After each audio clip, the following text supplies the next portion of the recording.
Hello friend, चाय P low. नहीं पीनी? क्यों? तू पाकिस्तानी, तेरे को पता नहीं था? हैं? अब दर्द किस बात का कर रहा है बे? साले हमारी इतिहास बताती है वो चीज। इस सज्जन को क्या तकलीफ है भाई? ओ मैं नहीं कह रहा मेरे भाई, मैं नहीं कह रहा ये अपना पड़ोसी नहीं है।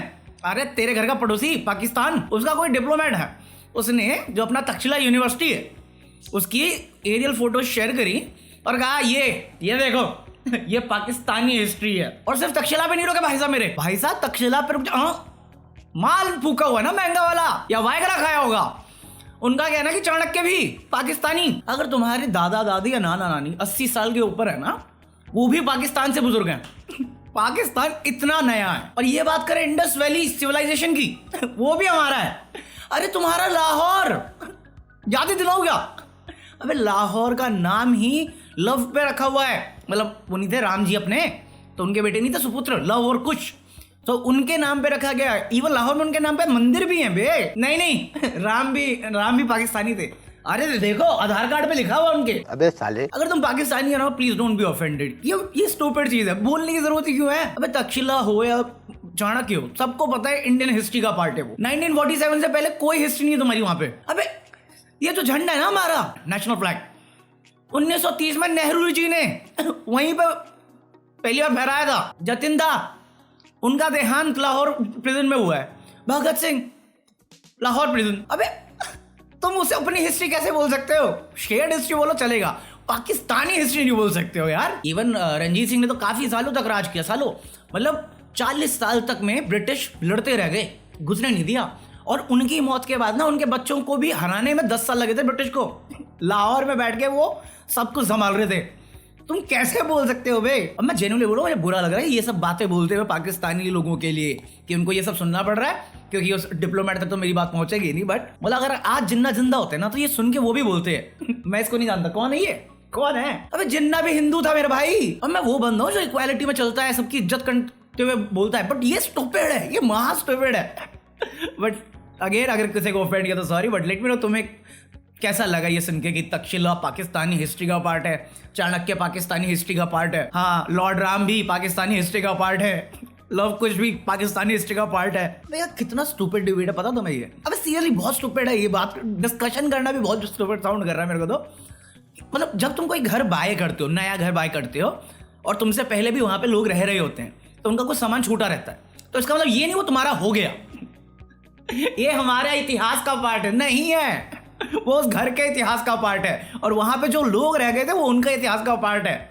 ऐसा नहीं उनका सामान ले, अरे ये मेरा इतिहास है, मैं खरीद के लाया था इसे। और अगर तुम पाकिस्तानी हो और तुम्हें बुरा लग रहा है ये बातें सुन के या डिप्लोमेट की बातें सुन के, तो टेंशन ना लो, ऐसे बेवकूफ इंडिया में बहुत है और बाहर देशों में भी बहुत हैं। मतलब ब्राजील के प्रेसिडेंट ने बोला है कि जो फाइजर, पता नहीं फाइजर करके जो वैक्सीन देना कोरोना की, अगर तुम उसे लेते हो तुम मगरमच्छ बन सकते हो। मैं मजाक नहीं कर रहा, ये बातें होश में होती हैं। और लोग मेरे को ब्लेम करते हैं, तू नशे क्यों करता है बे? ताकि एडजस्ट कर सकूं सोसाइटी में। सालो कौन सा महंगा माल है जो पॉलिटिशियन को मिलता जा रहा है और हमें ही नहीं मिल पाता यार? ऐसा नशा हमें भी करवाना है। तो अपना जो ब्राजील के प्रेसिडेंट है ना, उनका कहना है कि जो कंपनी की पॉलिसी है, उनका कहना है कि अगर इस दवाई को लेने के बाद तुम्हारे साथ कुछ भी होता है तो उसके लिए कंपनी जिम्मेदार नहीं है। इवन अगर तुम्हारी मौत हो जाती है तो उसके लिए कंपनी को ब्लेम नहीं कर सकते, या तुम्हारी बॉडी में कोई चेंजेस हो जाते हैं तो उसके लिए कंपनी को ब्लेम नहीं कर सकते। और उसने तो इतना भी बोल दिया, मतलब ऑल्दो ब्राजील में उस वैक्सीन की मैन्युफैक्चरिंग ब्राजील में बहुत हाई लेवल पे चल रही है, बट प्रेसिडेंट ने बोल दिया मैं नहीं लूँगा, मेरे को मगरमच्छ नहीं बनना भाई। अबे कल को मैं दवाई लूँ और मगरमच्छ मर जाऊँ, कंपनी हाथ खड़े कर देगी ना, जो कहीं ना कहीं सेंस बनता है। बट अगेन इसलिए वो ट्रायल फेजेस होते हैं। अगर वो साइड इफेक्ट तुम्हें नहीं पता है तो तुमने किस बेसिस पर दवाइयाँ मैन्युफैक्चर करनी शुरू कर दी है? मैं क्रिटिसाइज नहीं करूँगा क्योंकि वो उनका ओपिनियन है, बट ठीक है। बट सोच रहे हो अगर ऐसा है कि वो दवाई खाने के बाद तुम्हारे अंदर म्यूटेशन हो जाए और तुम मुट्ठल बन जाओ, मतलब he is still so vulgar. अबे म्यूटेंट बोला साले, क्या सुना तूने? हरामी मैं सही बोल रहा था, तूने गलत सुना है। बट सोच रहे हो एक पल के लिए, अगर तुम वो दवाई लेते हो और म्यूटेंट बन जाओ या ज़ॉम्बी बन जाओ। और हम सब ने पहले प्रेडिक्ट किया है 2000 तो बस ट्रेलर है, 2021 असली पिक्चर होगी। मतलब इस साल कोरोना से बच रहे थे, अगले साल म्यूटेंट और ज़ॉम्बी से बच रहे होंगे। अब मैं झूठ नहीं बोलूंगा, बट कहीं ना कहीं मैं दिल से चाहता हूँ ज़ॉम्बी देखने को मिले मेरे इस लाइफ टाइम में, क्योंकि मैंने द वॉकिंग डेड देखी है, तो मजा होगा। मजा आएगा ना देखने में, मतलब एक गेम हो जाएगी, लाइफ ही गेम बन जाएगी कि कितना देर जिंदा रह सकते हैं। और इंडिया जैसे देश में अगर ज़ॉम्बी निकल के आ जाए, ओह इंडिया को तो बहुत ज्यादा जरूरत है, कोरोना से ज्यादा ज़ॉम्बी की जरूरत है हमें। कुछ भी मैं मजाक नहीं कर रहा। अगर फॉरेन में ज़ॉम्बी बने ना, तो जैसे इंडिया से लोग इंडिया के बाहर भागते हैं, बाहर के ज़ॉम्बी वो इंडिया में भेजेंगे। अरे बहुत खाना वहां पे, बहुत ज्यादा लोग है भाई। क्या छोटी मोटी कंट्री में खा रहे हो, प्लेन में बैठो, तुम्हें इंडिया घुमा के लाते हैं। मुंबई बोलने वाला था गलती से, बच गया मैं, बाल वाल। और एक you can't blame me for this stupid thought. इतना अंग्रेजी काफी है भाई। हमारी इतनी ज्यादा पॉपुलेशन है और फिर भी हमारा जो इंडियन इंडस्ट्री है वो हॉलीवुड को छू नहीं पाता है। मतलब इतना टैलेंट है, बट सही टैलेंट को सही वो नहीं मिलती, अपॉर्चुनिटी नहीं मिलती। और फिर लोग बोलते हैं कि ये मूवी बनाना सबसे डिफिकल्ट काम है। मैं मजाक नहीं कर रहा। कोई डायरेक्टर है सुजय घोष करके, उसने ये बोला है कि मूवी बनाना, मतलब फिल्म बनाना सबसे डिफिकल्ट काम है यूनिवर्स का। फिर क्या था? ये इंडिया है, 130 करोड़ की पॉपुलेशन है, गाड़ी मार ली। लोग कहते अच्छा फिल्म बनाना मुश्किल है, सबसे मुश्किल है। कभी माँ बन के देखो, डॉक्टर लोग पीछे आ गए, अच्छा फिल्म बनाना सबसे मुश्किल है। कोरोना के टाइम हम जो कर रहे थे वो आसान था क्या पे? लोगों की जान बचा के देखो। फिर आर्मी वाले आ गए, अच्छा फिल्म बनाना सबसे मुश्किल है। साले तुम नकली में मरते हो, हम असलियत में गोली खा लेते हैं। और मैं सुजय घोष को ये ब्लेम भी नहीं करूंगा कि हाँ वो गलत है, बट सबसे मुश्किल काम यूनिवर्स में one of the difficult job मान सकता हूं मैं, बट वर्ल्ड यूनिवर्स की सबसे डिफिकल्ट जॉब कोई भी मूवी बना सकता है, अच्छी या बुरी मैंने ये नहीं कहा, बट मूवी कोई भी बना सकता है अगर तुम्हारे पास एक छोटा सा आइडिया है और एक फोन है। As simple as that. हर चीज की इंपॉर्टेंस है और वही हमें एक सोसाइटी बनाती है। तो मे भी उसने मजाक में बोला होगा या फ्रस्ट्रेशन में बोला होगा, बट लेट मी नो तुम्हें क्या लगता है कि एक बात सच है कि मूवी मेकिंग यूनिवर्सल सबसे डिफिकल्ट जॉब है, या तुम्हारे हिसाब से सबसे डिफिकल्ट जॉब क्या है? और अभी मूवी की बात कर रहे हैं तो OTT प्लेटफॉर्म अभी रिसेंटली बहुत बूम कर रहा है। बहुत नए टाइप के कंटेंट देखने को मिल रहे हैं जो काफ़ी प्रॉमिसिंग है कि हाँ फ्यूचर में इंडियन सिनेमा बहुत अच्छा परफॉर्म कर सकता है वर्ल्ड रेंज पे। तो उनके लिए OTT अवार्ड्स शुरू कर दिए, फिल्म फेयर अवार्ड शुरू कर दिए हैं। और विनर में फैमिली मैन बहुत ज़्यादा रूल कर रहा है। पाताल लोक के एक्टर को भी मेरे ख्याल से बेस्ट एक्टर मिला है ना अवार्ड, तो वो तुम्हें मिल गया होगा लिस्ट जो भी थी। बट अगेन ये फिल्म फेयर है और ये हरामी फिल्म फेयर है। बहन से जो आके नाच रहा होता है उसको अवार्ड पकड़ा देते साले। सो आई होप ये पहला साल है और पहली बार कर रहे हो, और ये अच्छा आइडिया कि जिन लोगों ने मेहनत करी है, जो क्रिएटिव चीज़ करके आ रहे हैं, तुम उन्हें अप्रिशिएट कर रहे हो। बट अगेन तुम पैसा कमाने के चलते में ग्रीडी मत बन जाना, जैसे तुमने नॉर्मल चीज़ों में कर रखा है अपने फिल्म फेयर के साथ। अबे कोई तो रीज़न है ना, इंडियन अवार्ड्स को कोई इज्जत नहीं देता। अगर तुम्हें ऑस्कर लेवल की वैल्यू रखनी है तो तुम्हें उस टाइप से परफॉर्म भी करना पड़ेगा, ग्रीडी ना बन के हुए अपने एक्चुअल टैलेंट को सपोर्ट करना पड़ेगा। और नहीं, मैं बिल्कुल भी ये नहीं कह रहा कि हाँ इसमें इस टाइम जिनको अवार्ड मिला क्या वो डिजर्विंग नहीं थे, क्योंकि आधे से ज़्यादा सीरीज मैंने देखी भी नहीं उनकी।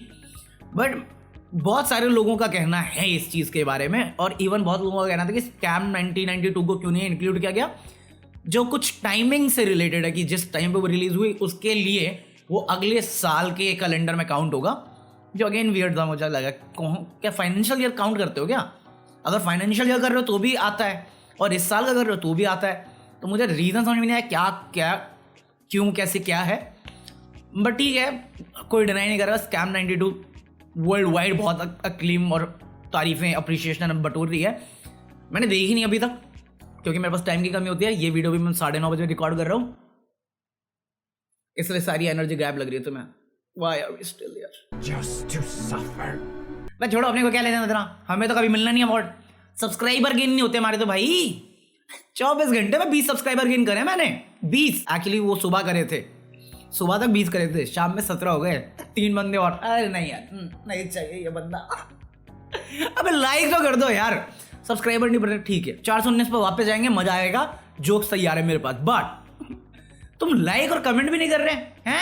ये क्या 600 कमेंट, छी आथू 600 कमेंट आथू, और आधे कमेंट उसमें कमेंटिंग फॉर एंगेजमेंट। हाँ तो कुछ और भी लिख दे, इतना लंबा लाइन जो लिख रहा है कुछ और भी लिख दे कि मैं भी पढ़ के एंजॉय करूं। साले तुम मेरी वीडियो एंजॉय ना करो, मैं कमेंट तो एंजॉय करूं, सही बात है। बट एंड करेंगे इस वीडियो को, मुझे नहीं मालूम कितनी लंबी वीडियो, बट एंड करेंगे इसे पुणे की न्यूज़ के साथ। अभी एक बहुत वायरल क्लिप थी पुणे के ट्रैफिक कांस्टेबल की, जहां पे एक नए तरीके से वो रिश्वत लेती हुई किसी ने रिकॉर्ड किया उसको।